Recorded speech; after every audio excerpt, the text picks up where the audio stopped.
Hola a todos, ¿cómo están? Sean bienvenidos nuevamente a mi canal. El día de hoy vamos a conocer la historia de una chica llamada Natalia Kampusch.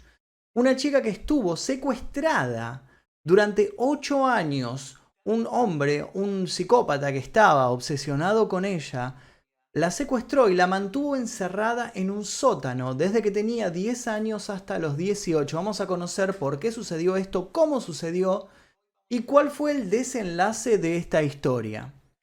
Pero antes de comenzar les cuento que en este canal tenemos tus 10 segundos en donde youtubers, instagramers, gente de las redes, gente con emprendimientos promocionan lo que hace en estos videos. Tus 10 segundos de hoy son para Go Ninja Max. Este es el canal de Max, un chico trans que utiliza su canal para jugar, subir covers y para debatir sobre la comunidad trans. Tiene unos videos muy interesantes, como por ejemplo el del debate sobre los dichos de J.K. Rowling o respondiendo preguntas personales que pueden servirle a mucha gente que tenga dudas al respecto.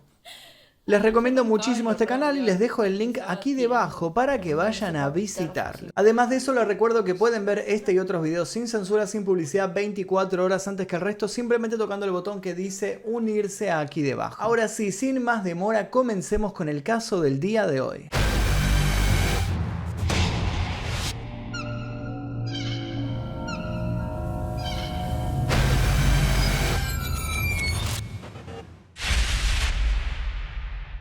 Natalia Kampusch nació en Viena, Austria, el 17 de febrero de 1988.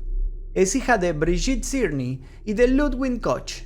Tiene 2 hermanos mayores. Sus padres se habían divorciado cuando ella era pequeña, así que pasaba algunos días de la semana con su madre, otros con su padre, pero su lugar de residencia estable era la casa materna. De cierta forma se sentía culpable de las peleas diarias de sus progenitores.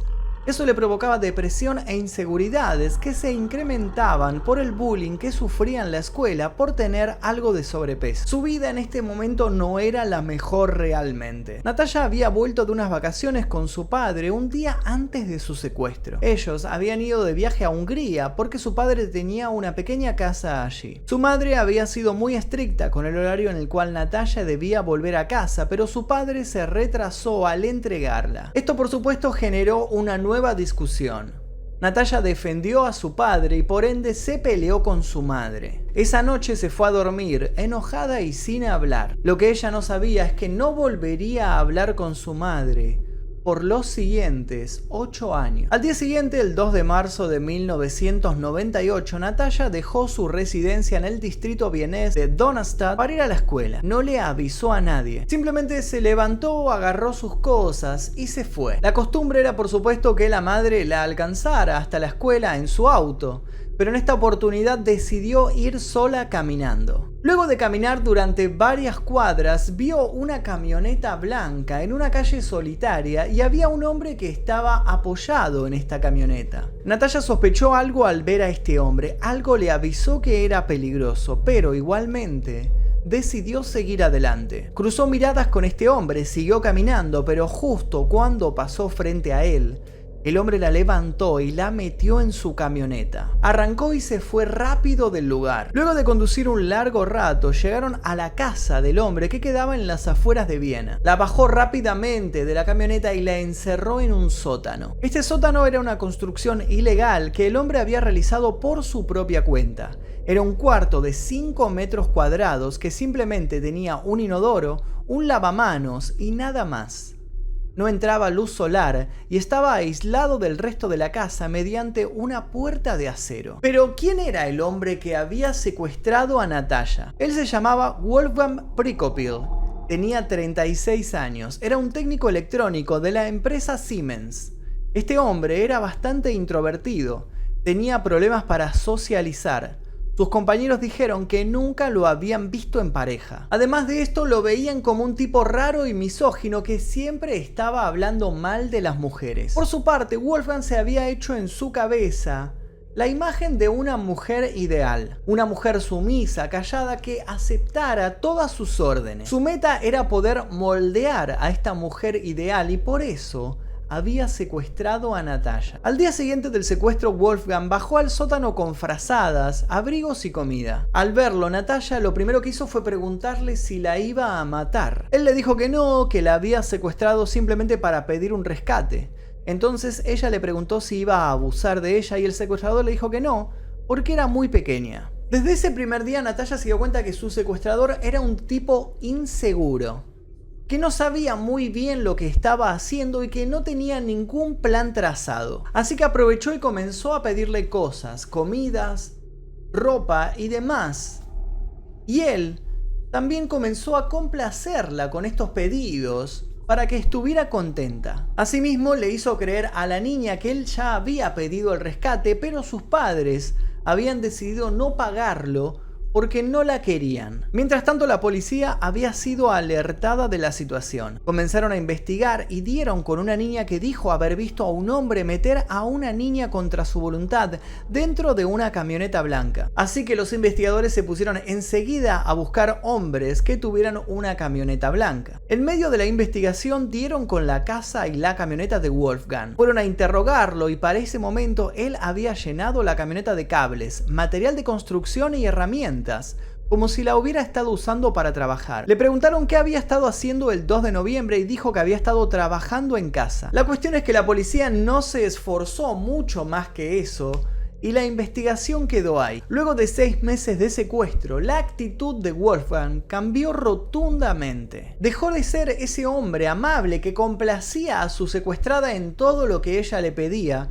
y se convirtió en un maltratador. Comenzó a gritarle todo el tiempo, a golpearla y a tratarla muy mal. A la misma vez empezaron a tener una interacción más directa en el resto de la casa. Wolfgang le permitió salir del cuarto para bañarse en el baño principal del hogar que se encontraba en el primer piso. Además de eso, comenzó a manipular psicológicamente a Natasha para que olvidara su propio nombre, olvidara a su familia, a sus amigos, olvidara toda su antigua vida y aceptara lo nuevo que estaba viviendo y a su vez también aceptara el nombre que él le había puesto: Viviana. En paralelo con el maltrato, comenzó a racionarle la comida como castigo. Esto generó una rápida y peligrosa pérdida de peso en Natasha y también la obligó a realizar trabajos forzosos en la casa, que estaba en construcción, además de ponerla a cargo de la limpieza de este hogar. Con el correr de los años, Wolfgang fue cediendo cada vez más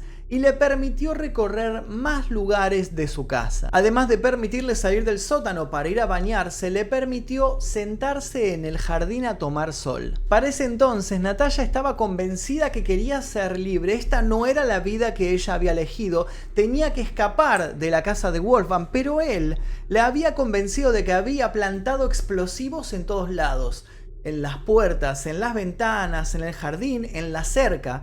Y si ella intentaba escapar por alguno de estos lugares, iba a volar todo en 1000 pedazos. Tal vez escuchar esto ahora resulta un poco incoherente, ¿no? Decimos, ¿cómo una persona puede creer algo así? Pero no olvidemos que esta chica había sido sometida a una fuerte presión psicológica y esto le hacía creer y pensar que estaba en otra realidad. De hecho, el vivir en esta nueva realidad le creó ciertos problemas años después, cuando comenzó a relatar todo lo sucedido, porque la gente la acusaba de estar sufriendo el síndrome de Estocolmo.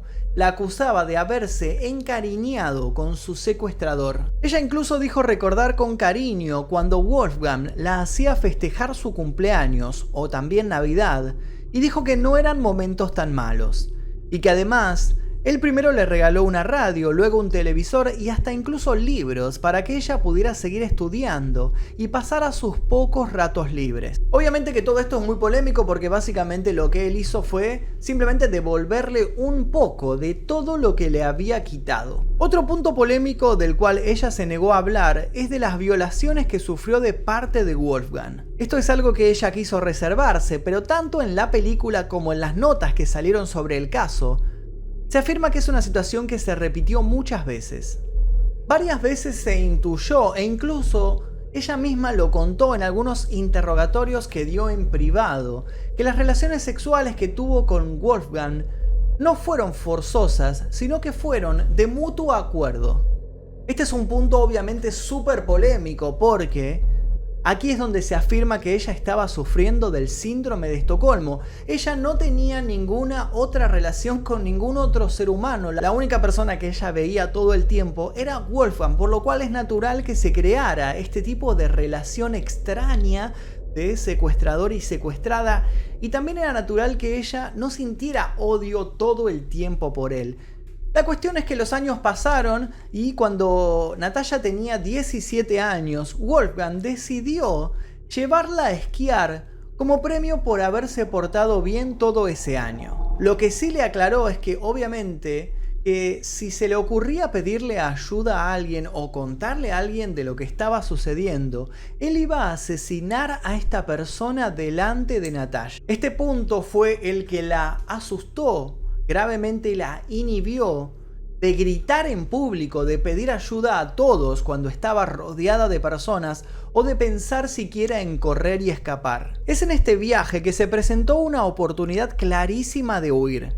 Ella le pidió ir al baño a Wolfgang, él revisó el baño para que no hubiera nadie.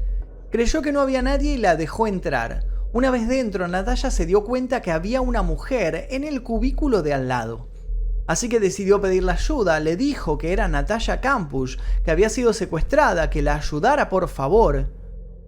Pero la mujer se quedó asustada y decidió irse sin ayudarla. Natalia obviamente quedó triste y devastada y no le quedó otra salida que volver con su secuestrador. Tiempo después esta mujer fue encontrada y se descubrió que era holandesa, por lo cual no había entendido ni una sola palabra de todo lo que le había dicho Natalia y por eso fue que se asustó y se fue. A los 18 años Natalia decidió que tenía que irse de esa casa sí o sí, que esa no era la vida que ella quería. Así que lo encaró a Wolfgang y le comunicó que se quería ir. Le agradeció por no haberla asesinado, pero le dijo que no quería vivir así por el resto de su existencia. Él entonces, en vez de pegarla o en vez de castigarla, se quedó pensativo y le dijo que si algún día ella se iba de esta casa, si algún día ella lograba huir, él simplemente se iba a suicidar. Este caso entonces se transformó en una cuestión de vida o muerte. En esta acción de buscar la libertad, uno de los dos iba a morir, o iba a ser Natalia o iba a ser Wolfgang. El 23 de agosto del año 2006, 8 años después del secuestro, Wolfgang estaba por vender la camioneta blanca con la cual la había atrapado. Así que puso a Natalia a limpiarla a fondo. Estaban en eso cuando él recibió una llamada en su celular, pero como tenía poca señal, se movió hasta dentro de la casa para escuchar bien. Fue en ese momento cuando Natalia se dio cuenta de que esta era tal vez la única oportunidad que iba a tener para huir del lugar. Pero antes de huir, le vinieron un montón de pensamientos a la cabeza. Pensó que si huía en ese momento, Wolfgang se iba a suicidar. Iba a venir la policía y tanto sus amigos, sus compañeros de trabajo como su propia madre se iba a enterar de la persona horrible que era y de todo lo malo que le había hecho a ella durante estos 8 años. Hasta este último momento ella sintió compasión de su secuestrador, pero al final decidió huir y correr de esta casa. Se metió al jardín de una vecina, le explicó quién era y le dijo que por favor llamara a la policía. La mujer se asustó, pero lo hizo. La policía vino, Natalia les contó quién era y se la llevaron a la comisaría. Una vez allí comprobaron que esa chica era realmente la niña que había desaparecido hacía 8 años. Lograron identificarla por una cicatriz en el cuerpo y por una prueba posterior de ADN. Natalia pesaba entonces solo 42 kilos, el mismo peso que tenía al desaparecer 8 años antes, y solo había crecido unos 15 centímetros. Nadie lo podía creer porque todos la daban por muerta. Todos los policías la abrazaron y estaban felices. Se comunicaron con los padres que nunca habían dejado de buscarla y nunca habían perdido las esperanzas de que estuviera viva. Ella entonces se reencontró tanto con su padre como con su madre. Este era por fin un final feliz. Pero fue entonces cuando ella comenzó a preguntar por Wolfgang. La policía le contó que fueron a perseguirlo y escapando, él llegó hasta la estación del tren y se tiró debajo del tren que venía y falleció. Entonces Natalia se puso a llorar desconsoladamente por su secuestrador. Obviamente que esta reacción a todos les resultó rarísima y fue ahí cuando comenzaron los rumores del síndrome de Estocolmo. Poco tiempo después de su liberación, el padre de Natalia abrió una cuenta del banco para que la gente pudiera hacer donaciones, para poder así pagar los años de ayuda psicológica que le esperaban, porque había sufrido un trauma muy grande y le iba a ser muy difícil salir de esto. A las 2 semanas Natalia decidió mostrarse frente a todo el mundo y empezó a dar notas a todos los diarios y a cobrar dinero por estas notas. Fue allí cuando la opinión pública cambió su visión sobre ella y en vez de verla como una víctima la empezaron a ver como una mediática que solo quería hacerse rica. Ella escribió 2 libros sobre el secuestro y con el dinero compró la casa en donde había sido secuestrada, la casa de Wolfgang. Su justificación fue que la compró para que no la adquiriera ningún morboso que quisiera ver cómo había vivido ella durante estos 8 años. Además de esto hicieron una película sobre su caso y ella comenzó a trabajar en los medios de comunicación, estuvo en programas de televisión como conductora y comenzó también a lanzar canciones. Natalia reveló en esa época al diario austríaco Kronenzeitung que en una oportunidad tuvo la posibilidad de escapar de la casa en donde estuvo cautiva, pero que no tuvo la valentía para huir y regresó. Una vez salí corriendo por la puerta del jardín, declaró.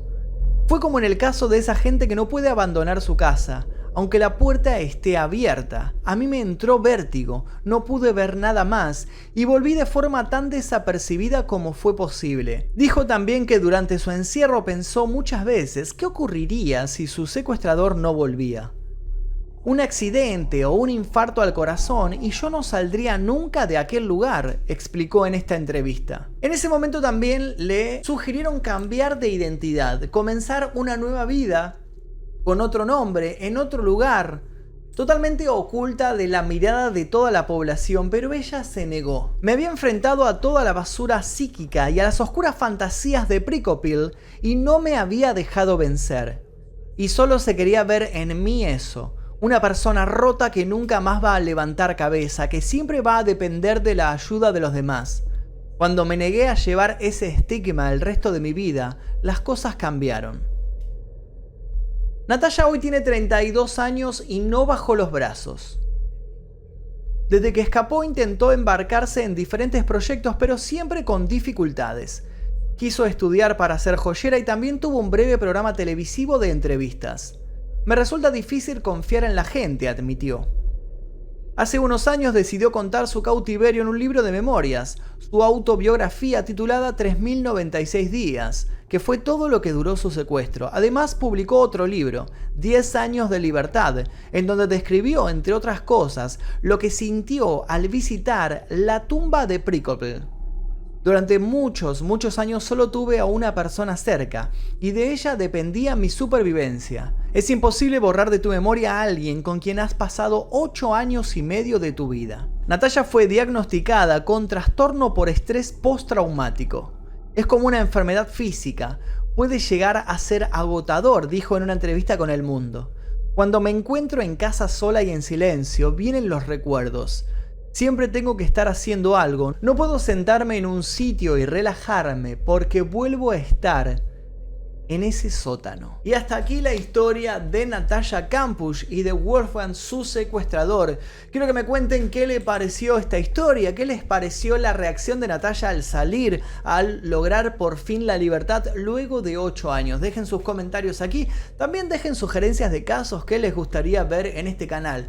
Les cuento que tengo un canal nuevo por si no se enteraron, se llama El Día Que, les dejo el link aquí debajo para que vayan a suscribirse y también les dejo un par de recomendaciones al final de este video. Si quieren ver este y otros videos sin censura, sin publicidad, 24 horas antes que el resto, simplemente toquen el botón que dice unirse aquí debajo. Mi nombre es Magnus Mephisto, nosotros nos veremos seguramente en el próximo video. Adiós.